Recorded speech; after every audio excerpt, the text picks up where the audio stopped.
Salut à tous, c'est MJ. Aujourd'hui, on va se parler du trailer de Thor Ragnarok, donc troisième épisode des aventures de Thor. Et donc, le but de cette vidéo, c'est d'analyser avec vous un peu ce trailer et de savoir si on a tort d'espérer autant du film Thor Ragnarok. Ça fait beaucoup de Thor. Bon, c'est parti, on y va. Dans cette première image, on voit Thor enchaîné. Ouh là là! Et vous vous dites sûrement, et oui, j'imagine que vous vous posez la question, mais qu'est-ce qu'il fait enchaîner? Alors, première chose importante dans cette image, c'est qu'on voit que Thor a les cheveux longs. Et oui, pour ceux qui ont déjà vu le trailer, si vous ne l'avez pas vu, je vous invite à voir le trailer d'abord pour savoir de quoi on parle. Et bien, en fait, Thor va avoir les cheveux courts, va passer chez le coiffeur après. Donc là, il a les cheveux longs, donc ça veut dire que dans la timeline, ça se passe potentiellement avant ce qui va se passer après. Tu me suis jusque-là? Bon, bref, on continue. Donc il est enchaîné et il a l'air d'être dans un monde un peu en feu et donc on peut supposer qu'il est enchaîné sur elle et qu'il est retenu par Hela. Voilà, pour faire simple, Hela. Bref. Donc elle, c'est un peu les enfers. Hela, c'est la reine des enfers, un peu l'équivalent du diable et de Hadès. Voilà. Donc on continue. Image 2, on voit Hela, interprétée par Cate Blanchett, se poser devant Thor d'un air menaçant. Et là, Thor, il sort son marteau, il lui balance et son marteau se fait dégommer, détruire. Et là, non, c'est pas et là le personnage, je dis et là, c'est bizarre. Et là, le marteau se fait casser et là, on n'a plus de Miu Miu. Miu Miu, c'est Mjolnir, vous savez, pour les intimes. Donc Mjolnir, c'est le marteau de Thor. Et ce qui est un peu spécial, ce qui est ouf, c'est que Mjolnir est censé être, on te le vend dans les autres épisodes de Thor, d'Avengers comme un truc de ouf, comme un marteau où il faut être digne, où il faut machin, où il a des pouvoirs extraordinaires, il confère à celui qu'il a choisi, voilà, de magnifiques pouvoirs. Et il se fait dégommer en 2 secondes, Miu Miu. Et je suis un peu triste parce que franchement j'aime beaucoup Miu Miu et je suis déçu qu'il n'utilise pas Mjolnir contre son combat contre le monstre géant vert. Voilà. Image suivante, qu'est-ce qu'on voit? On voit donc les armées d'Asgard en mode spartiate, en mode prêt à combattre Hela. Et oui, parce que en fait, du coup, Hela, on suppose qu'elle veut détruire Asgard, mais ce qu'on ne comprend pas, c'est qu'Hela, elle dit Asgard est mort. Ouais, elle dit ça. Elle dit Asgard est mort. Asgard est morte. Ouais, je le fais très bien. Non, mais en fait, on sent que Hela est triste et on ne sait pas pourquoi elle est triste. C'est ça qui est un peu particulier, c'est qu'on sent qu'elle est sincère. Donc, est-ce que ça a un rapport avec le fait que, attention, petit spoil pour ceux qui n'ont pas vu les précédents films Thor, est-ce que ça a un rapport avec le fait que Loki ait usurpé l'identité d'Odin? Est-ce que Odin est mort entre-temps? Est-ce que ceci, est-ce que cela? Je ne sais pas, mais bref. Le truc, c'est qu'on dirait qu'elle le fait, mais qu'elle le fait un peu à contre-cœur. Après, c'est peut-être juste un jeu d'acteur, voilà, etc. Mais j'ai l'impression que Hela, c'est un peu l'équilibre avec Odin, quoi. C'est-à-dire que si Odin est réellement mort ou s'il est mort, Hela, elle accomplit, on va dire, sa destinée qui est de déclencher, on va dire, le Ragnarok, qui est l'équivalent en fait de notre fin du monde, de notre apocalypse biblique. Donc Ragnarok, c'est un peu la fin du monde dans la mythologie nordique. Voilà. Donc du coup, là, Asgard se fait détruire. Voilà. On le voit dans l'image là qui est là. Asgard se fait détruire, ravager. C'est foutu, capoute, Asgard, il n'y a plus. Enfin, je pense que la planète restera, mais la ville va devoir être, le grand palais, la ville et tout ça va devoir être reconstruit. Alors, ce qui est un peu particulier là, c'est que Thor, on le voit dans une image de feu. Alors, soit il s'est fait propulser lors de l'explosion d'Asgard et que donc du coup il s'est fait propulser dans le feu, on le voit simplement dans le feu, soit potentiellement ça veut dire qu'il a été propulsé ou il a essayé de s'échapper dans le Bifrost. Et donc dans l'image suivante, on voit du coup Thor sur une espèce de décharge On voit tomber déjà sur une planète et on le voit sur une espèce de décharge, sur une planète qui a l'air d'une déchetterie géante avec des différents portails et on a l'impression en fait que c'est simplement une planète poubelle et Thor est tombé via un de ces portails cette planète. Alors est-ce que ça se déroule juste après la bataille d'Asgard? Moi j'ai un vrai doute. Ensuite, image suivante, Thor se fait capturer. Et là, il se fait capturer, on va dire, par des mercenaires. Mais on voit tout de suite Tessa Thompson qui interprète la Valkyrie capturer Thor. Alors, qu'est-ce qu'une Valkyrie? C'est un peu l'équivalent d'un ange, mais c'est aussi un peu… en gros, le but d'une Valkyrie, c'est, dans la mythologie nordique, c'est de récupérer les âmes des guerriers morts sur le champ de bataille, de les accompagner au Valhalla quand ils le méritent. Hein. Donc de les accompagner au Valhalla pour festoyer et guerroyer. Voilà, ça c'est le but d'une Valkyrie. Et dans l'univers Marvel, c'est un peu différent, c'est plus, il me semble, il y a un rapport avec le Valhalla, mais c'est plus en lien avec les Asgardiens, c'est plutôt des alliés, on va dire, des Asgardiens. Donc voilà, on voit Tessa Thompson qui interprète une Valkyrie capturer Thor.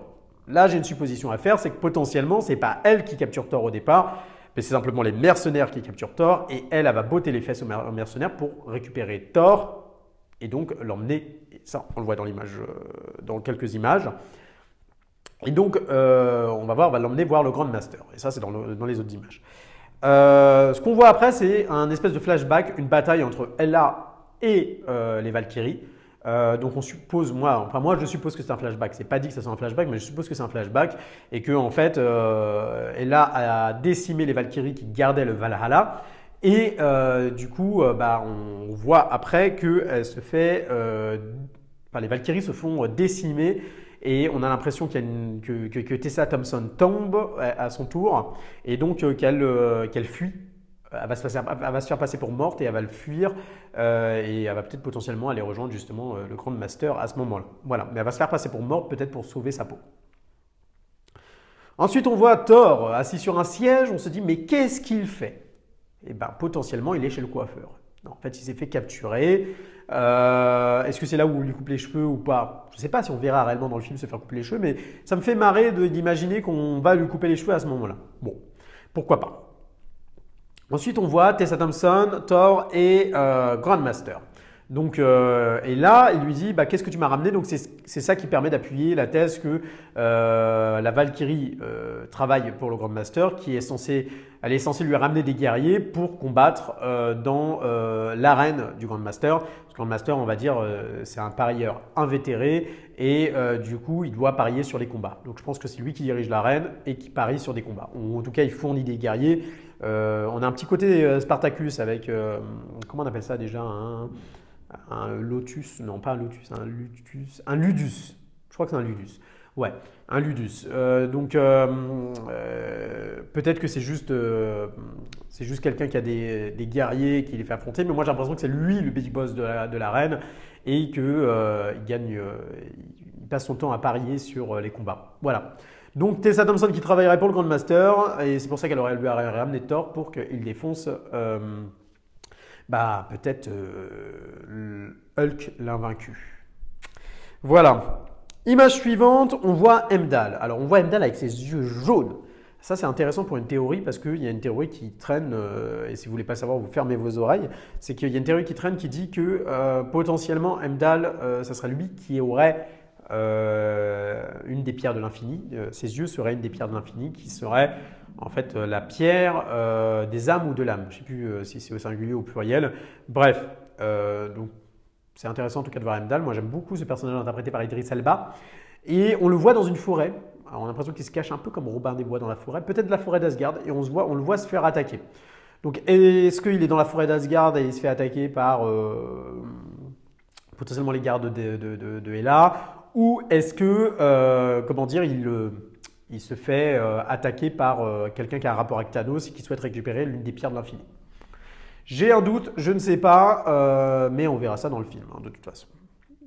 L'image suivante, on voit Executioners. Donc dans ces images, on voit Executioners, on voit en fait le personnage je crois qu'on dit Scourge, voilà, si je le prononce bien. Et donc du coup, là, honnêtement, je ne sais pas ce qu'il fout là. Je suppose que c'est peut-être un mercenaire qui travaille potentiellement pour l'Enchantress ou qui travaille comment dire, le Grand Master, mais j'ai plus l'impression que c'est pour l'Enchantress. Voilà. Image suivante, on voit Tom Hiddleston en Loki, donc l'acteur qui interprète Loki, donc on voit Loki, et on a l'impression, et ça c'est une impression, qu'il défend Asgard. Alors, pour quelle raison? Peut-être parce qu'elle a découvert son subterfuge, comme je le disais avant, et que du coup, elle veut le flinguer parce qu'il aurait pris la place d'Odin. Deux, parce que il veut juste aider, il est gentil au fond de lui, et il veut juste aider Asgard. Trois, parce qu'il ne supporte pas que quelqu'un d'autre veuille conquérir Asgard, alors que lui, il s'est donné tant de mal pour conquérir Asgard. Et ça ressemble plutôt à Loki de vouloir devenir le roi et de rester roi. Donc voilà, il ne va pas laisser forcément elle prendre Asgard. Enfin, ça, c'est une supposition. Après, ça se trouve, c'est lui qui est à l'origine d'Ella et c'est lui qui a fait un pacte avec Ella pour détruire Asgard.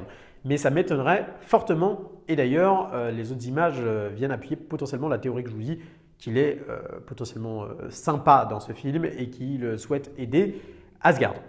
Image suivante, on voit Thor en mode Chocour, en mode Spartacus, en mode gladiateur. Et ça, c'est vraiment kiffant. Quand j'ai vu cette image, je me suis dit, waouh, là, si Iron Man était là, il lui ferait « tu dépotes ».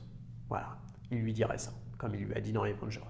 Donc voilà, ça, on voit Thor. Alors on voit qu'il a une armure un peu, je trouve un peu cheap, à mon sens, avec une arme un peu cheap, etc. Bon, c'est vrai qu'il a plus Miu Miu, mais bon, voilà. Donc j'ai l'impression qu'il s'est confectionné, on va dire, une armure avec des armes. Alors, ce qui est intéressant d'imaginer, puisque on le voit là, il reconnaît comment dire Hulk. Et du coup, d'ailleurs, c'est la seule blague vraiment du film, hein, enfin de la bande-annonce, et il fait « Ah, c'est un collègue de boulot, machin ». Alors ça, c'était vraiment trippant. La première fois que tu vois la bande-annonce, j'avoue qu'elle est assez kiffante, cette réplique. Donc moi, je suppose potentiellement que, en fait, Hulk, c'est pas son premier combat. Donc comme un gladiateur, c'est-à-dire qu'il a affronté, comme on aurait pu voir d'ailleurs dans le film Gladiator, c'est-à-dire que tu affrontes, on va dire, des mecs un peu plus faibles. Et puis, comme Thor est en train de grimper et que Hulk est sûrement invaincu, et on imagine et on comprend pourquoi, on imagine très bien que Thor se battrait contre Hulk, voilà, invaincu contre invaincu. Donc deux champions. Et d'ailleurs, on a une image juste après qui nous montre Grandmaster et comment ça s'appelle, Grandmaster et Loki. Voilà. Et ce qui est intéressant, c'est qu'ils sont chacun d'un côté de la pièce, enfin d'un côté de cette image. Donc ça laisse penser qu'ils parient l'un contre l'autre. Potentiellement, Loki parie pour récupérer Thor et Grandmaster, je ne sais pas pourquoi il parie, mais peut-être juste pour le plaisir. Mais en tout cas, on a l'impression que Loki est là pour récupérer Thor et qu'il a besoin de Thor pour quelque chose. Voilà. Image suivante, on voit effectivement le Thor s'élancer contre Hulk pour lui dégommer sa face. Je ne sais pas comment il va faire sans Miu Miu. Franchement, je ne sais pas, alors que c'était déjà difficile dans Avengers 1, je ne sais pas comment il va faire sans Mjolnir. Voilà. Bref, j'espère que Mjolnir n'est pas mort, je vous le dis encore une fois. Alors, ce qui est intéressant aussi de spécifier, c'est que du coup, Ragnarok, c'est un film à part entière, mais qui va prendre des éléments également du comics Planet Hulk. Et d'ailleurs, on voit Hulk designé, imaginé dans ce film un peu comme il reprend en fait un peu son style de Planet Hulk. Et dans Planet Hulk, en fait, il y a des points de convergence avec ce film et avec ce qui se passe dans Avengers 2. C'est-à-dire que Hulk étant trop dangereux, il est envoyé dans une autre... en dehors de la Terre. Et là, je suppose que soit Hulk, comme vous l'avez vu dans Avengers 2, s'est barré. Donc soit il s'est fait capturer potentiellement par un personnage de l'Enchantress qui manipulerait l'esprit de Hulk pour le faire combattre. Soit, soit Hulk a décidé lui-même de partir, de demander à Thor potentiellement ou à quelqu'un d'autre, je ne sais pas qui, de quitter la Terre et au final il se ferait quand même manipuler par l'Enchantress. Parce que sinon je ne vois pas pourquoi il se battrait contre Thor. Donc j'imagine que c'est ça. Alors dans Planet Hulk, le comics, Thor a une famille, il y a des mini lui. Je pense pas qu'ils reprendront ces éléments de Planet Hulk. Je pense que les seules choses qu'ils reprendront, c'est vraiment cette histoire. Il quitte la Terre et il se fait manipuler et potentiellement il combat Thor. Voilà, donc ça c'est un peu l'idée, voilà un peu les théories par rapport aux images qu'on a vues. En tout cas, j'aime beaucoup ce qu'ils ont fait de ce film pour l'instant. Il a l'air un peu déjanté, il a l'air dans la lignée des Gardiens de la Galaxie. Et puis je pense que ce film va devoir faire un lien avec les Gardiens de la Galaxie, va devoir faire un lien, il l'a déjà fait normalement avec Doctor Strange, et va devoir faire un lien avec Avengers numéro 3. Première partie, donc Infinity War. Donc ce film a beaucoup de choses à faire et il doit faire un lien également avec, comme je l'ai dit, Planet Hulk. Donc beaucoup d'éléments dans ce film. J'espère que ça ne sera pas trop lourd et qu'ils vont réussir à garder un film assez fun comme ça. Pour finir cette vidéo, j'aimerais quand même vous expliquer la théorie que j'ai sur la timeline. Parce que bon, là on nous montre des images dans le trailer, mais je ne suis pas sûr que ça suive exactement la timeline de ce qui va se passer. Donc dans ma théorie, en gros, Thor... Asgard se fait attaquer, Thor est sur Asgard, ils se font attaquer par elle. Thor va essayer de défendre en fait Asgard. Asgard va exploser, pas la planète, hein, mais voilà, en tout cas ce qu'on voit c'est pas vraiment la planète exploser, mais c'est plutôt le palais et tout ça. Va exploser et Thor va se faire projeter, soit dans un portail d'Ella, soit dans le Bifrost. Là, il va atterrir sur Terre. Sur Terre, il va demander de l'aide, comme on le voit dans une scène post-générique de Doctor Strange. Il va demander de l'aide à Doctor Strange. Et après, il va se faire intercepter par Ella qui va le rattraper. Il va tenter, peut-être à bout de force, je ne sais pas, mais il va tenter de se défendre en balançant le marteau. Et là, Ella va briser son marteau.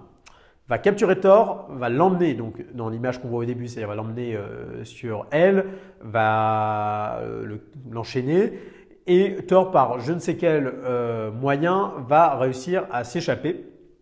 Et potentiellement pour fuir Ella, il va sauter dans un des portails, et là, c'est là qu'il va atterrir dans la planète Décharge. Et dans la planète Décharge, il va se faire capturer, comme on l'a vu, par des mercenaires, qui vont se faire tabasser par la Valkyrie, et qui va récupérer Thor pour l'emmener au Grand Master pour le faire combattre et puis potentiellement le faire combattre contre Hulk. Ensuite, je pense que Tessa Thompson va aider Thor et avec Loki également vont aider Thor à quitter en fait ce monde et vont aller potentiellement recombattre Ella. Enfin, je ne sais pas si Ella, on la verra dans un autre film que dans celui-là. Donc voilà, c'est des suppositions. Je pense que vu que ça se déroule en dehors de la planète Terre, on peut avoir des liens avec les Gardiens de la Galaxie, etc.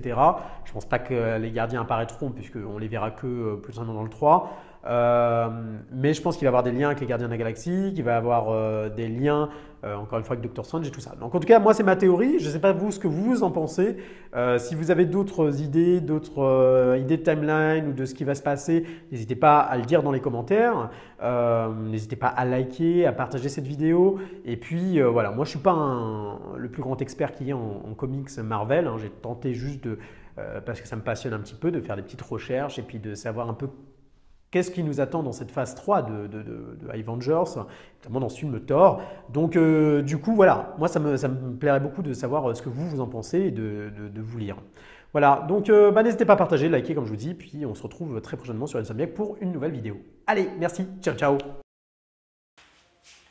Hello, si tu as aimé cette vidéo, n'hésite pas à la partager, à liker. On a besoin de ton aide pour faire décoller Insomniac.fr. N'hésite pas à t'abonner également à la page Facebook, au Twitter. Il y a des mornings le matin, etc. Donc, vas-y, je t'en prie. Et je compte sur ton aide. Ciao, ciao!